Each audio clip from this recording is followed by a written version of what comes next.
Hello, adult class. It is Wednesday, April 29th.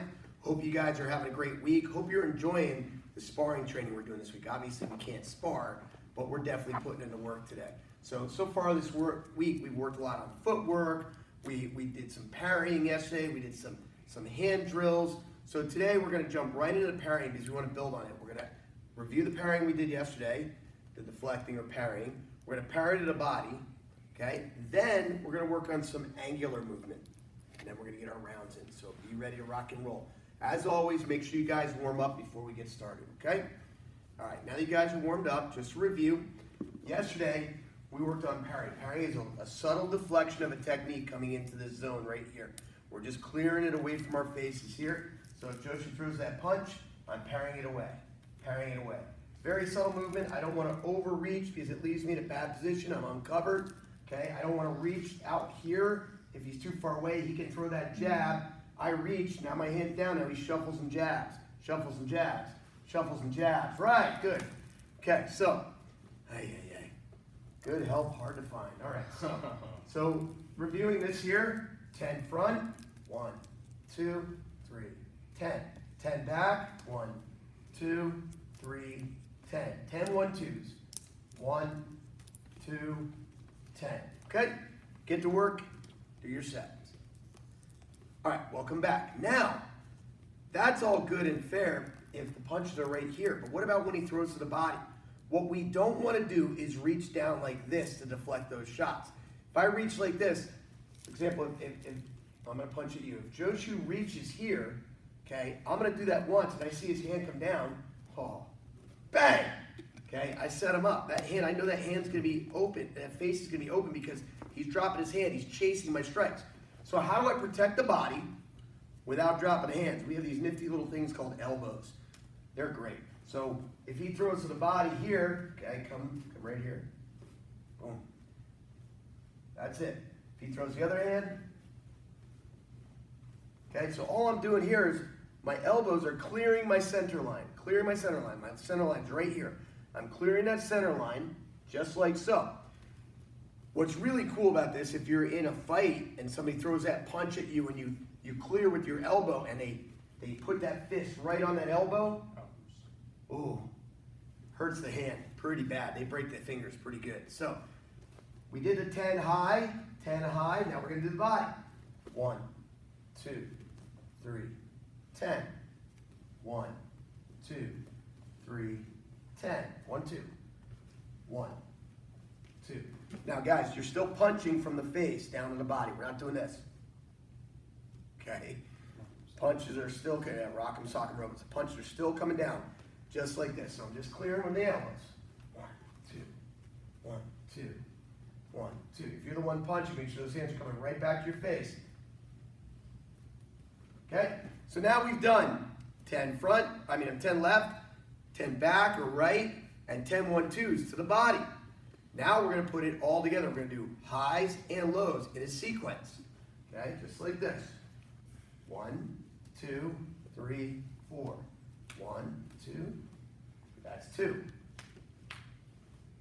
3, 4. 10 of those, or more if you like. Now, after we've gone through all those sets, now we can have a little fun with the drill. Have a little fun with the drill. We're going to mix it up. Start very, very slow, and you're reacting. Remember, you're not going to get it all perfect. It's okay. You just want to make sure that you're not overreacting so it's easy to recover. If you guys overreact with your swipes and your blocks, then you're going to be out of position. So real simple, we're going to start here. I'm going to stare right at his chest so I can see everything happening. Okay, and I'm going to be ready to react.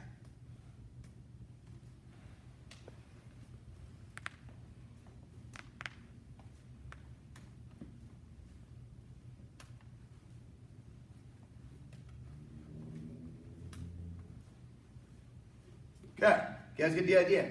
And some of those I wasn't perfect. His punches were kind of in the middle, and I hit it with more of my forearm. But guess what? Including the center line, it's okay. What you didn't see me do at all was chase. I didn't chase any of the low techniques. So you're going to do that back and forth for about 30 seconds at a time. Okay, I'm going to come at Joshi here. Ready?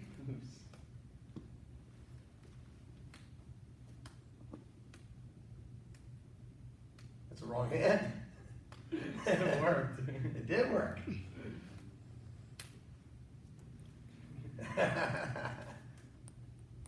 Oh, no. Don't chase, Oh, don't no. chase.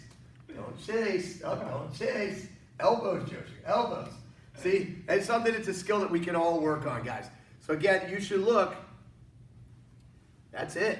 That's your movement in here. Shoulders are rocking and rolling. You're changing your center line. Your elbows are clearing. And that's it. This is called parrying. Not blocking, parrying. Okay? All right, now we're moving on. After you've done your sets, do 30 seconds each drill, so forth. Now, before we get into the next part of what we're talking about today, I want to talk to you guys about goal setting. Goal setting kind of popped in my mind today because in my Facebook memories popped up a picture of me running my very first Tough Mudder. That's right, 8 years ago today on April 29th, I ran a Tough Mudder. That's a pretty big deal for me given I have such severe asthma. I like to say that I learned how to fight so I never had to run because I don't like running. I hate running. I despise running. I'm a swimmer. You know, I don't like to run, okay? But this challenge came up and I love to challenge myself. So I had to set a goal of how I was going to accomplish this Tough Mudder. And the good news is I survived the Tough Mudder and I did finish it, and I've gone on to do 4 total Tough Mudders over my years. But the point is, it's not a pat on my back that, hey, I did a Tough Mudder. It's how did I do the Tough Mudder? And it all came down to goal setting. Now, before we talk about goal setting, it's important we understand there's a difference between a dream and a goal. Dreams and goals are both things you want to accomplish, want to have, want to attain, want to get to. One, you let happen. The other, you make happen.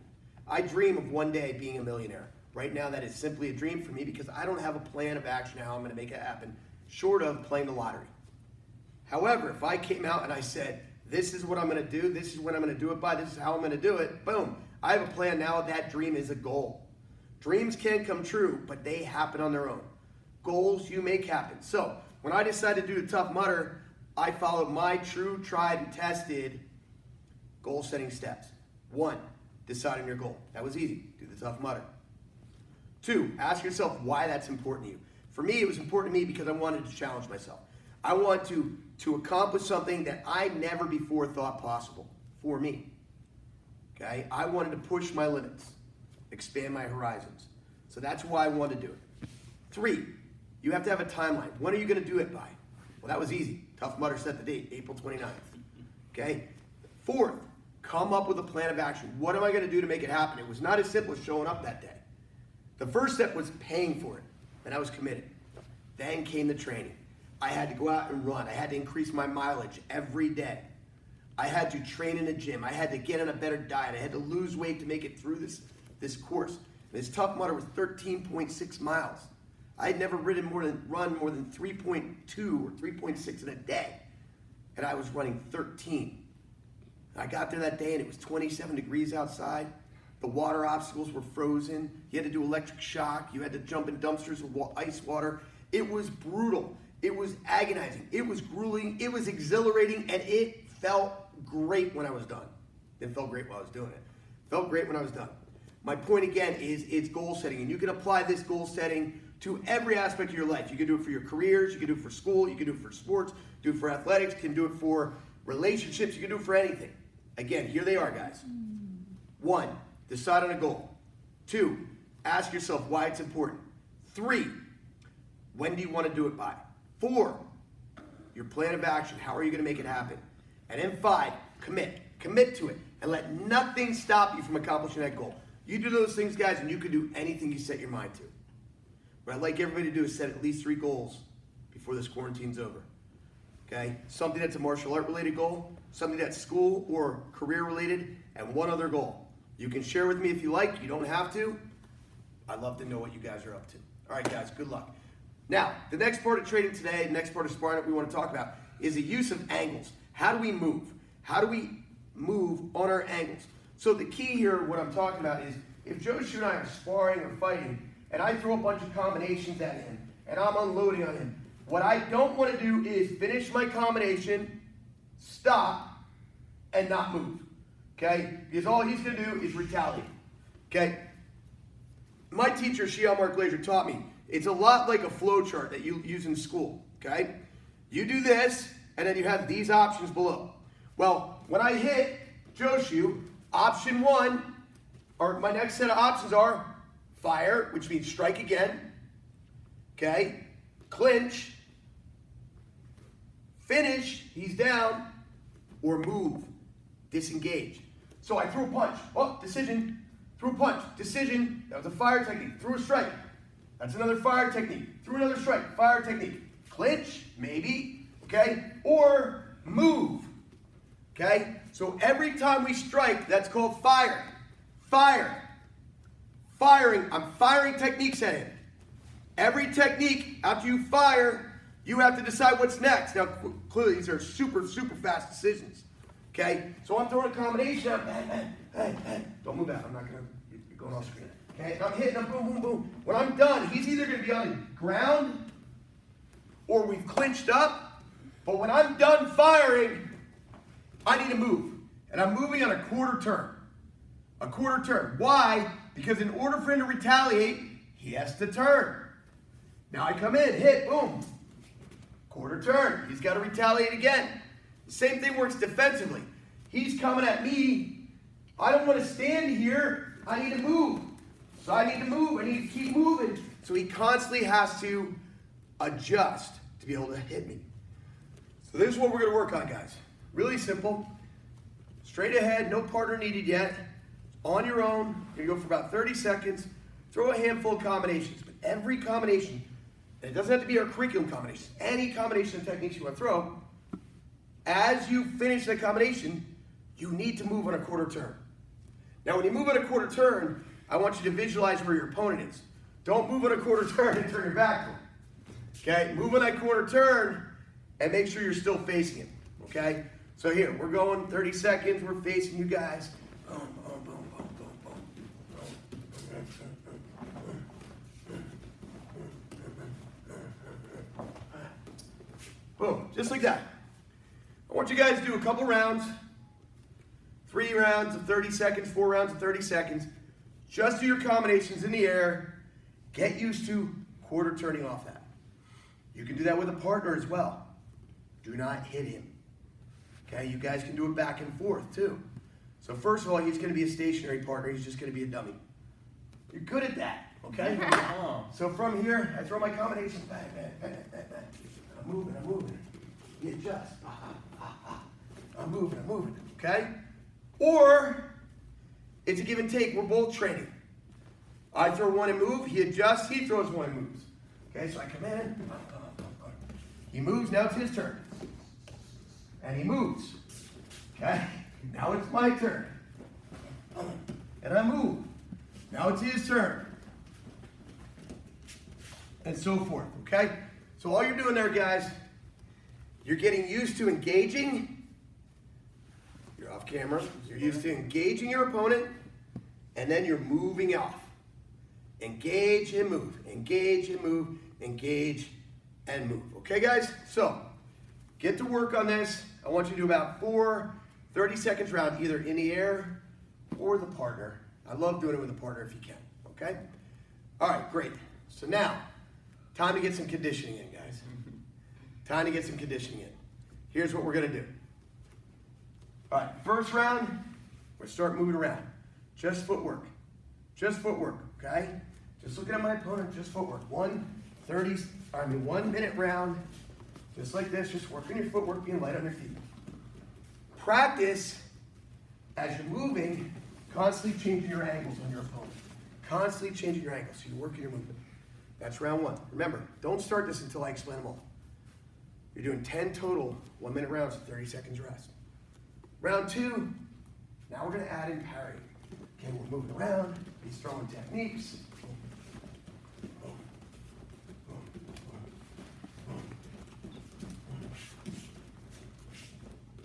Remember, if I'm far away, I'm not chasing that punch. It's only if it's in here. Just like that, okay? That's your second round. Third round, I want you guys to engage. And if you're both doing it, just make sure you take turns so you don't clash. The focus is, though, when you engage, come off at an angle, okay?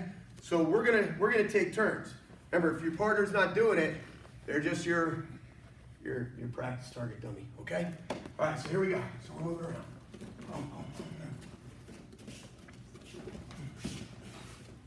Angle. Dude, she's sleeping. Oh, I want to unload on that leg there. Good.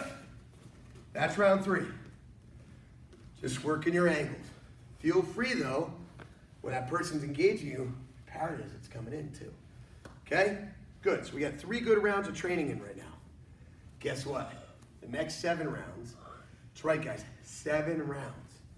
7 hardcore rounds. Now, you guys are sparring. No, not contact.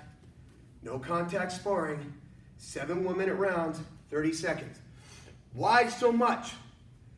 Training, guys. Conditioning. Cardio work. Sweat. Getting comfortable with this. If you have a partner, great. I still recommend you throw on gloves. Great. Maybe even a mouthpiece, just so you don't slip and hit somebody. However, please don't get carried away. I don't want you guys sparring at home. All right, so we have 7 more rounds, and we're just moving. Now we're free sparring. We're trying to incorporate principles that we already worked on. Using my ankles, closing, working out, and so forth. 7 1-minute rounds, 30 seconds rest. So you have 1 round that's just movement. 1 round that's parrying. 1 round focusing on your angles, back and forth. 7 rounds, conditioned sparring. All right, guys. I hope you're enjoying the work this week. Hope you guys are sweating. I'm sweating just demonstrating. Okay? It's time to burn some of those quarantine calories. So get to work. As always, thank you for being Lima Strong, and we'll see you online tomorrow. Oos.